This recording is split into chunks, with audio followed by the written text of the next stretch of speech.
Tell me about Sean. Oh, Sean just sent over an article, and it was like the multiple economists nationally said there was going to be a 10 to a 15% drop in pricing. So when you first get that article from any one of your friends, you're like, are they asking me a question? Because most people just send you the article and they don't like ask a question. And so your first response is, are they asking me a question? Do they want me to respond? Am I just supposed to read this? Yeah. Like what am I supposed to do with this? You notice I always ask a question. And so I like that because then I know what perspective the individual wants me to answer. That's so funny that people would just send you an article without any context. Yes. It's more common to get the article without context than it is to get the article with context. Yeah. Anyway, just because him and I had enough conversations, I knew what he was asking.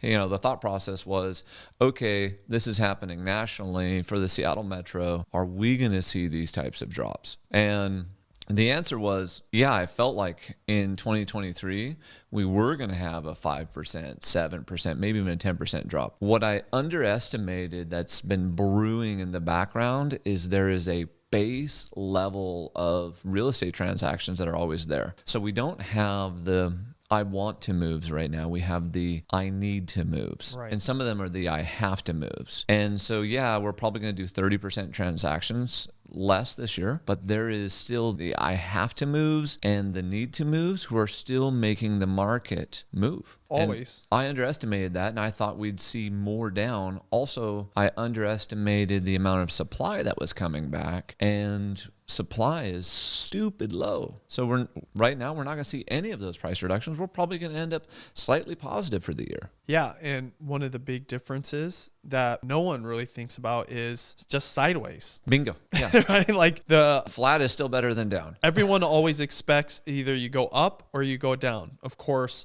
everyone wants prices to go up, unless you're an investor and you want it to go down. But what happens in a stagnant market? Anyways, that should be the first question. In 2023, if supply is low, meaning inventory isn't there for people to go out and buy houses and have a lot of options, and also because of rates, people don't want to buy, right? It's just stagnant. What happens in that kind of market? What are things buyers and sellers should consider if that happens in 2023? I think it is happening. So when rates dip down at the beginning of the year, we showed that the market will start to significantly heat up when we are at 6 or below. Right now, we're in the mid 6s, and so that base level of demand and the I need to moves, the I have to moves is still really making the market move. Generally speaking, in the spring market, inventory rises. You know, it gets nicer outside and more people put their home on the market. That's not happening this year because that move up buyer, aka the seller that already owns a home, it's a hard pill for them to swallow to go, I'm going to sell my $700,000 home and go buy $1 million home and get rid of my 3.5% mortgage and go into a 6.5 or a 7. Normally, that move-up buyer is going to spend $500, $800 more. That move-up buyer today is going to spend $1,200, $1,500. So we have these locked-in move-up buyers that are sellers. Okay, so they're a seller that would be a buyer who we're jokingly calling them interest rate hostages. They're not doing it. It does create opportunity though for the people who are willing to step out. So for that seller that's willing to step out and try right now, they're going to get a better deal on the move-up home than they normally would because most people are afraid because of that delta that we just spoke about. Because it's a larger gap financially, the people that can afford to, they're getting awesome deals on properties. Do you think that there will be more rental properties because of it? Because people might want to keep their low rate rather than sell it. Yes. They're keeping it, moving into that bigger house, even at the higher interest rate, but they can afford it, but the price may have come down, like in some cases, 10, 20%. What happens then? You're seeing the same thing you saw during the last recession. So even in the Great Recession, we had a lot of sellers who could financially afford their property and just decided to keep it. Same thing's happening right now. Properties, if they're not selling at the price the seller wants, they're keeping it as a rental. What I want to caution people, though, is there's a difference between an accidental landlord and a purposeful landlord. And so if you're going to be an accidental landlord, are you prepared for, replacing all the carpet, repainting the interior of the house? If you're being a purposeful landlord and you've got a budget for that and you're mentally prepared to deal with the fixing up of the house, that's a total different story. Those accidental landlords, and especially people who then move out of state, they end up calling us a year or 2 years later and say, get rid of this now. And you go, well, what happened? Well, the tenant, this and that, or I had to fix this, because there's a big difference between owning a 2,700 square foot rental and a 1,200 square foot rental. A 1,200 square foot Rambler, all day long, every day. It's cheap to replace the carpet. It's going to cost you $20,000 to replace the carpet in a 2,700 square foot home. It's going to cost you $7,000 to replace it in the 1,200 square foot. And that price per square foot rental is not that big of a difference. So the accidental landlord has to be very careful of these larger homes have much larger maintenance expenses and their returns go down. Not a factor they think about. What a seller generally does is go, well, I didn't get my price and I've got an awesome interest rate, so I'm just going to rent it. Does that make the best financial sense? You actually need to run the numbers to figure that out. Sometimes not just financial sense, but like peace of mind sense, right? Bingo. Stress sense. Bingo. And we believe, I am 9,000%, you should buy rental properties. You should own rental properties. So my first thing to everyone is absolutely keep it. But my second thing is, are you prepared for the stress? Do you have the 6 months worth of reserves sitting in a separate account for that? Do you have the right property manager? Do you know contractors in the area? Are you prepared to have a hot water tank blow apart on the 3rd of July while you're standing in a wakeboard boat with a magic elixir in your hand floating in the Columbia River? True personal story. One of the things I want to talk about today is an article that came out from Fortune.com, and Goldman Sachs said their projection for the 2023 real estate market is a 6% price drop. And specifically, they talk about different cities, and they say Seattle is 11.2% price drop this year. What are your thoughts about this article and what Goldman Sachs is reporting on? I was with Goldman, and I was on the same bus as them for the Seattle Metro. And I was like, you know what? Prices are going to go down 4% to maybe as much as 8%. Then the market showed us something we weren't ready for. And what that specifically was, interest rate hostages. They showed us that the move-up seller was unwilling to exchange their 3% for a 6.5%. So that normal inventory is not coming. Also, the second thing that happened was builders slowed down their production. So we don't have as much inventory hitting the market here in the Seattle Metro as normal. Plus, our foreclosure rate is still stupid low. I believe we're number 47 in the nation right now for foreclosures. We don't have foreclosures coming. We don't have builder inventory, and that normal move up is not there. So I just looked at February's numbers, and we were at 0.8 months, below 1 month. So inventory is stupid low and not rising like it normally does in the spring market. Therefore, the new thesis is our market is going to be flat or slightly up. Slightly up, I'm talking 2%, 3%. None of this insane, but I'm going to, if I was to bet 23 right now, I would say flat or slightly up. I was with Goldman though. I was like, the market is going down. This is the numbers we're going to end with. And like all great economists and all great predictions, you have a 50% chance of being right. And I was wrong at the beginning of the year too. There you go. What does low inventory actually mean, and how does it influence real estate prices?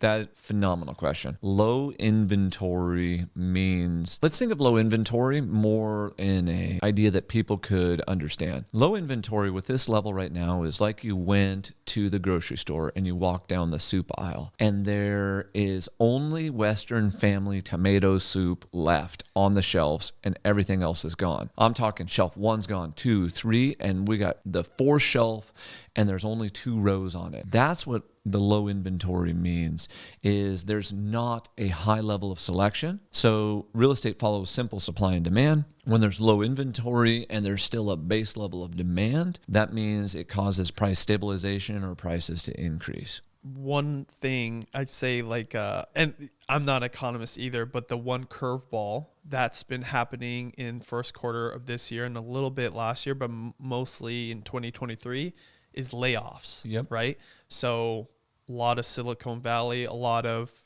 tech A lot companies, of tech here in right? Seattle. Facebook, they're here.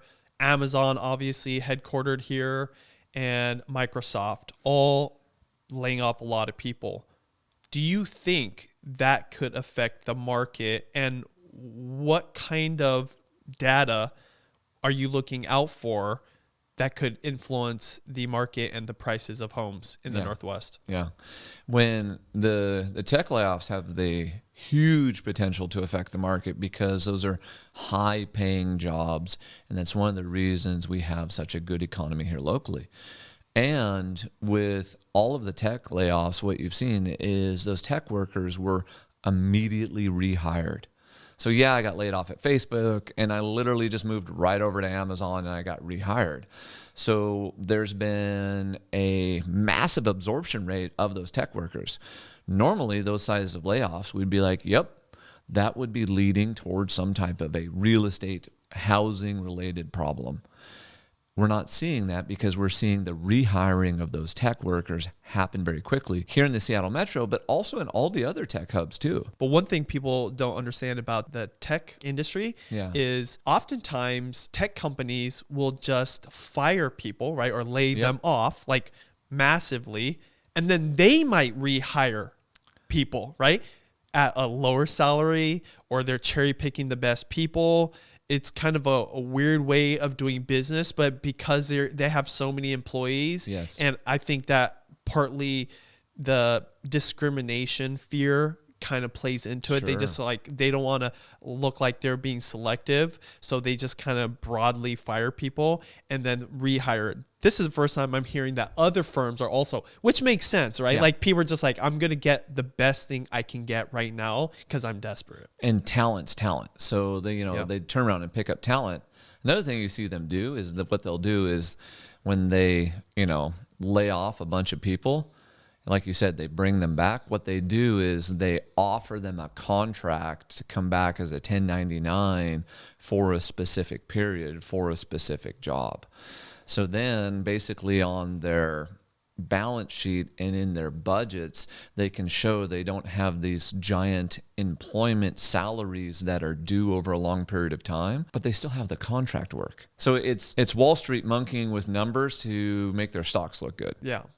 I'm just learning that from people, like friends of mine that are in, that industry, that work for these companies. It's kind of mind blowing because layoffs based off of what like the average person knows is like, that's a big deal. Like, and we're talking like Boeing here in the Northwest, right? When they lay off, they're not necessarily rehiring. It's like a different dynamic. That's why these tech layoffs aren't as clear, and they're not going to necessarily affect the market in this case, right? The same way. And that supply issue that we've discussed is more important than the tech layoffs, because even though they're throwing out big numbers, it's such a small percentage of their total tech workforce and of the total market. And so like in Seattle, for example, it's such a small percentage of our total market that it's drop in the bucket. Another article that I want to talk about because it affects buyers is CNBC put out a article, I think literally like a few days ago.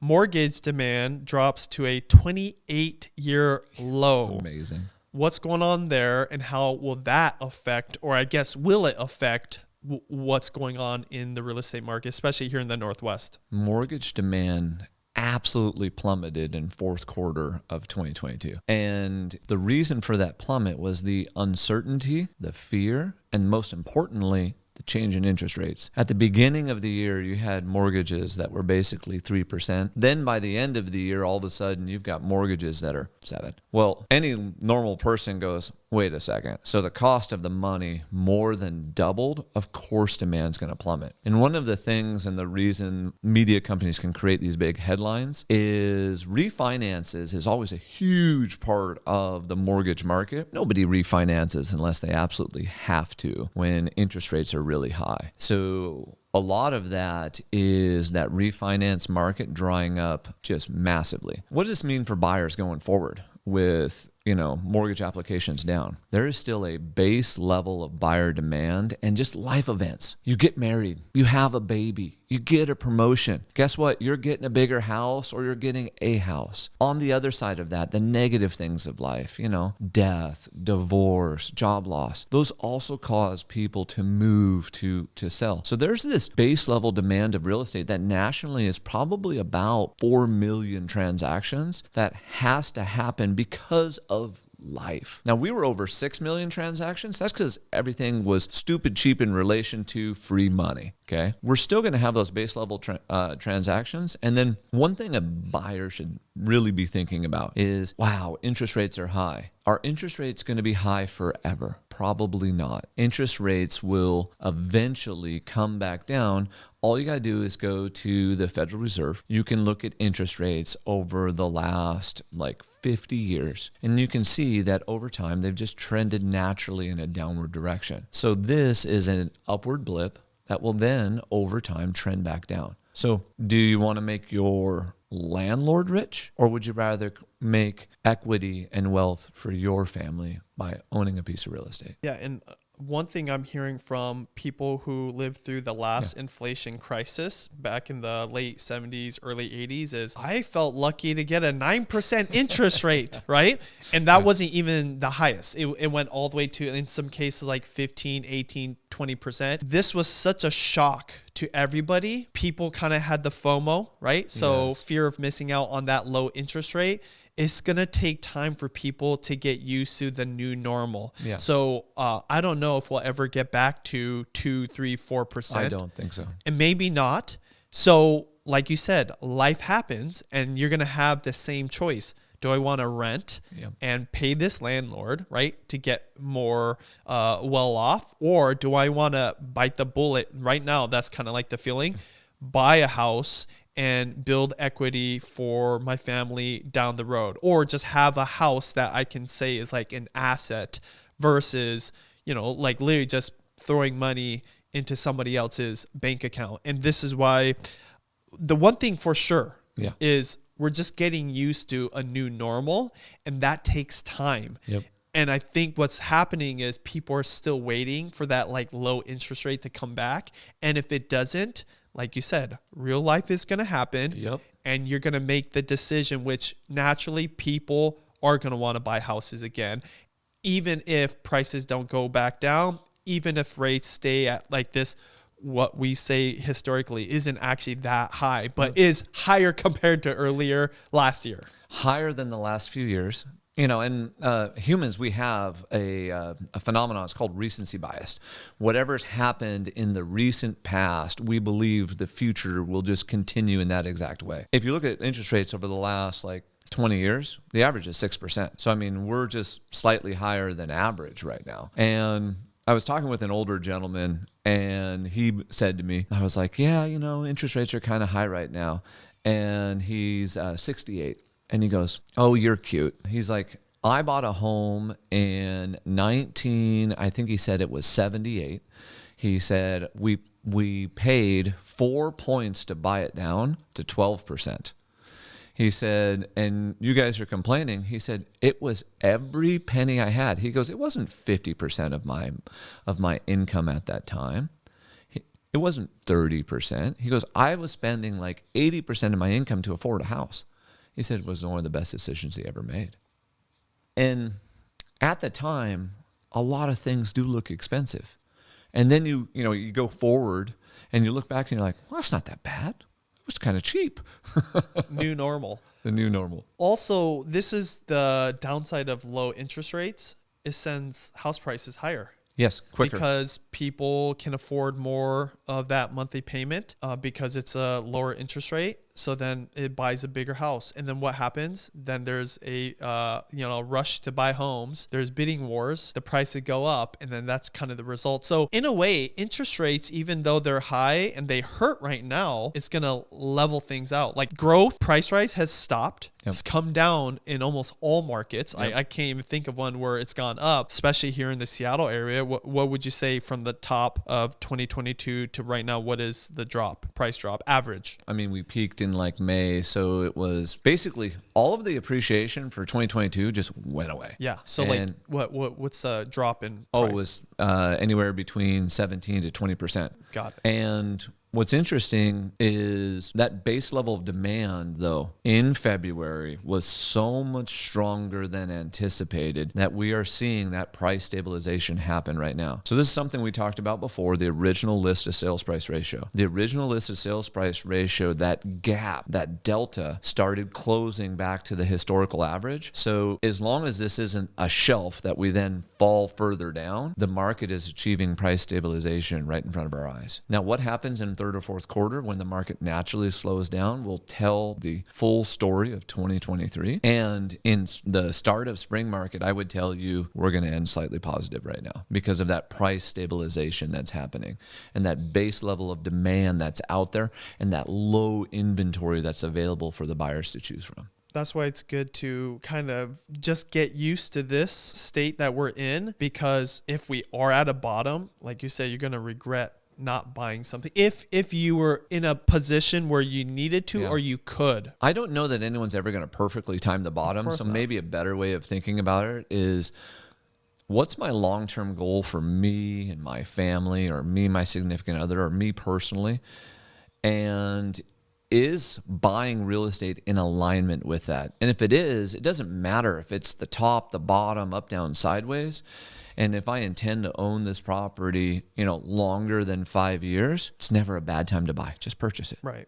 Another article I want to bring up today is lumber futures. So cool, lumber futures, right? But what that is the price of timber, right? Of wood or whatever you would use to build your house. And right now they're at like I want to say like 5-year low or something like that, maybe 4-year low, but it was super high during the pandemic. Kind of ridiculous. Like building a fence could have been like 4 or 5 times the cost, right? As like a year or two before that, but now has come down like to crazy lows. Is right now a good time to build a house if you were thinking about it? Yes or no, and why not, or why? I think so. Right now, if you look at it and you say, what's happening with pricing, and should I build a home or should I not build a home? You should totally build a home right now. And this is also nationally too, with lumber prices down and some of the material prices down. Labor has not changed though. So the cost of the labor hasn't changed. And then some of the materials are still higher. And for the average buyer, a person who's going to build a home, it's going to take them a while to get the permit. So here in the Seattle Metro, and you and I have joked about this many times, it's going to take you a year to get a permit.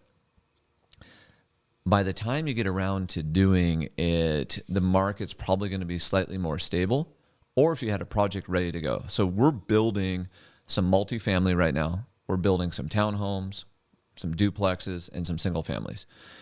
Our construction costs have come down over 20% in the last 6 months. We don't believe it's going to come down any more than that. And we actually believe that some of it's going to come back up, and then labor will come down just a little bit. But there are still problems with the supply line. And the next question people say, well, is it going to be perfect, or is there a perfect time to do it? It's going to take the supply chain still probably a few years to fully fix itself. So if your time horizon is I'm going to build in the next 3 years, go today. If my time horizon is, I want to build maybe in 6 years, 7 years, yeah, you might wait and get a better deal. And what we've seen, because you and I have been playing this real estate game for 20 years. I mean, long time. Well, I guess me 20, maybe you not quite 20. I have more gray hair. But what we've seen is it always just gets more expensive, and there's no perfect time to do it. And today, though, pricing is a little bit better than it was, and I don't think we're going all the way back. Part of that inflation that's happened in our market has created this stickiness where we're not going to return to pre-pandemic levels. We're going to return to a slightly higher but lower than the peak.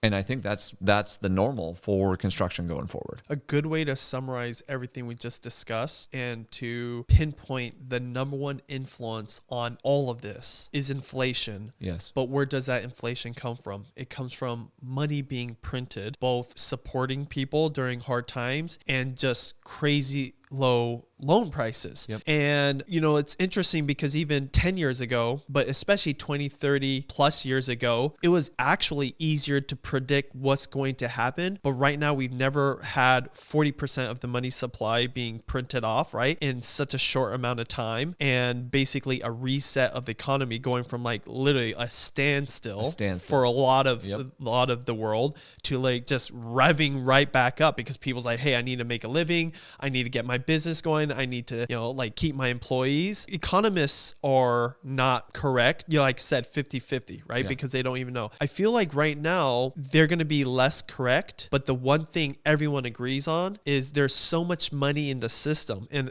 let's play out a few scenarios here, okay? And it's all going to lead back to what people are listening to this podcast for, real estate. Tech layoffs. Yep. A lot of these companies have a lot of money, like inside of their bank account, partly because they sold a lot or they made a lot of revenue from that season. They made record profits when people were stuck indoors due to COVID. Most tech companies had record profits and record margins because they had so much attention and eyeballs coming to them. So like you said, it's just kind of like a game right now of like moving things around, switching up the numbers, right? Again, just to be looking like they're profitable or more lean or whatever. Secondly, real estate specifically, interest rates are so low for so long, people are artificially staying in their homes, right? Like there's a normal movement. They say like, I don't know, what is it? Like every 4 to 7 years people move? It's like 7 to 10. Got it, right? Yeah. For a while there, it was like people are moving every 2 to 4 years. Yeah, it's so much equity.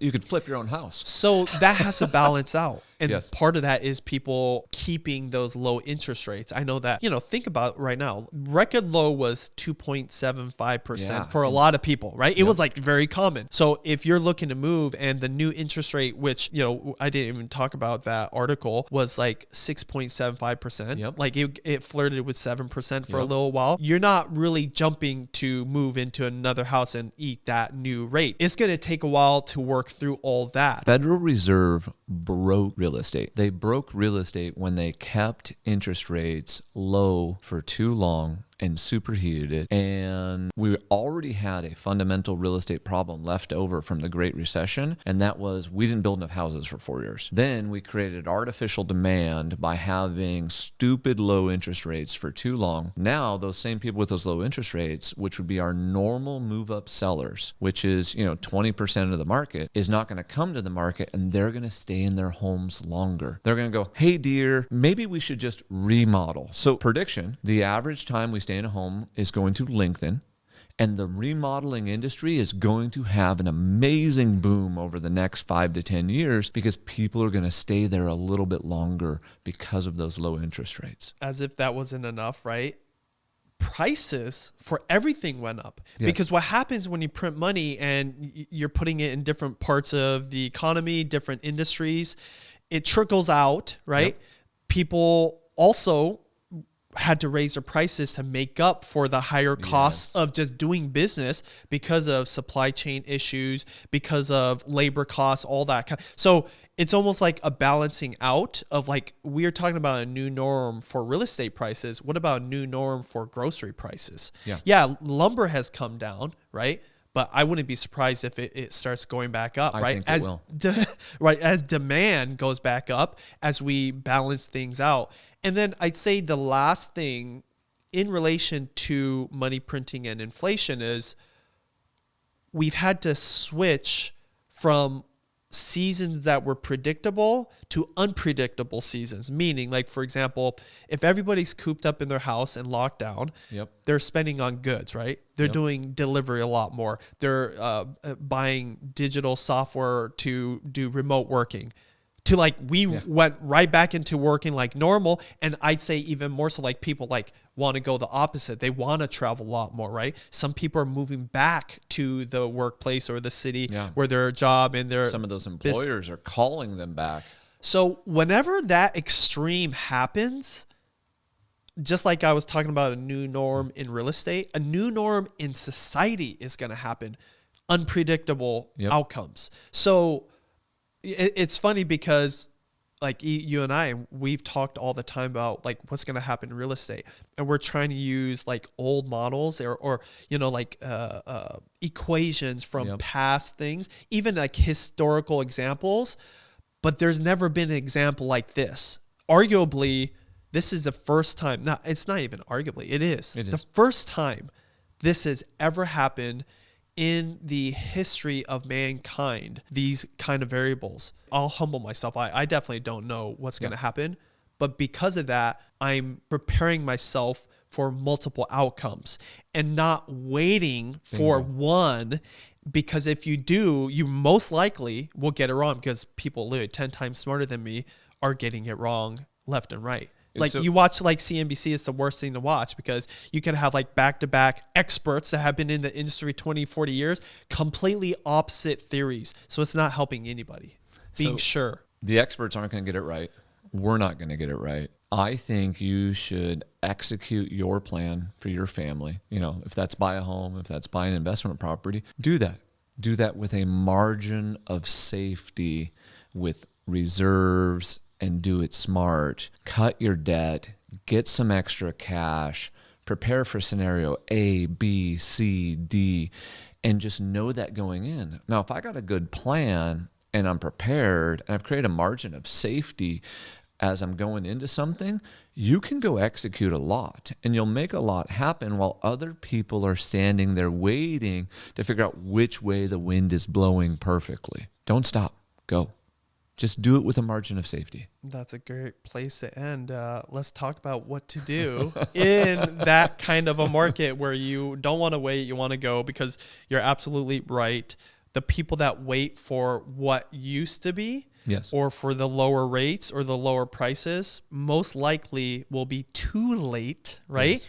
And the people that are paying attention, being diligent, preparing, and waiting for multiple outcomes and then pouncing on the one, you know, that is like presented to us is going to win. Might not be the same kind of winning, but long term, 10, 20, 30 years, you're going to have so much regret that you weren't that person. This is a market where you need to be cautiously optimistic, conservative, and consistent.